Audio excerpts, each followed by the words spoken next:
Ang pangalan ng story natin ay Haunted House Part 1. Ang baho, ma. Amoy patay na tao. Dito pa tayo talaga matitira, ma? Ang dami na natin dalang damit. Dito pa tayo mamamatay, ma? Mamamatay tayo sa baho. Gusto ko, ma. Napakaputi na dito. Samantalang naman sa baba, ma. Napakaitim. Baho pa.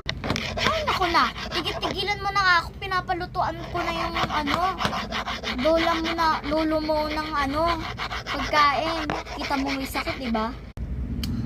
Ma, paano mo lulutuan si lolo? Ma, wala naman siya dito. Di ba patay na siya? Wala mo naman sabi na patay na yung lolo mo. Ayan, nandiyan nga sa kwarto, natutulog. Bahala ka na nga dyan, ma. Baka naman maano pa tayo dito. Sige na, ma. Anin ko muna yung bag ko na to. Nak, paabot nga muna ako dyan ng toyo. O sige, ma. Ano kaya dito yung toyo? Ito ba? O kaya ito? Ito na nga na. Ma! Ay, ma, oh. Ay, salamat, nak. O, ito na, nak. Balik mo na dun. Parang ang weird naman ni mama.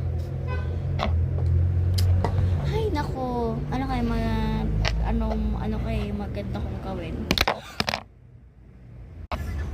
Nakakala na naman yung tulog na yun. Ayun na nga sinasabi ko. Meron nalaglag na salamin. Kay lolo pa ata yun. Ay, nako, baka hangin lang naman yun. Napaka-OA mo. O sige, maligo ka na doon. Mamamasyal pa tayo.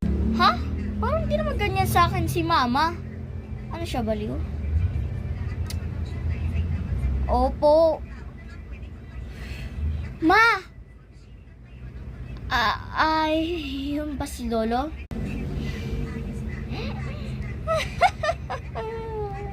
Ma, ikaw pa ba yan, ma? Ma?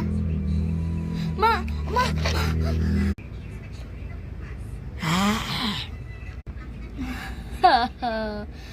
Buti lang sa'yo yan, apo.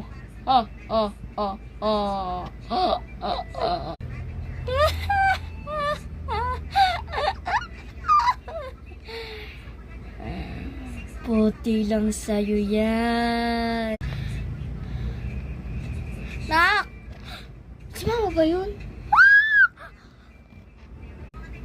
Nak! Nasaan ka na? Ano ba ginagawa mo? Nasa hagdanan pa lang ako. Ma!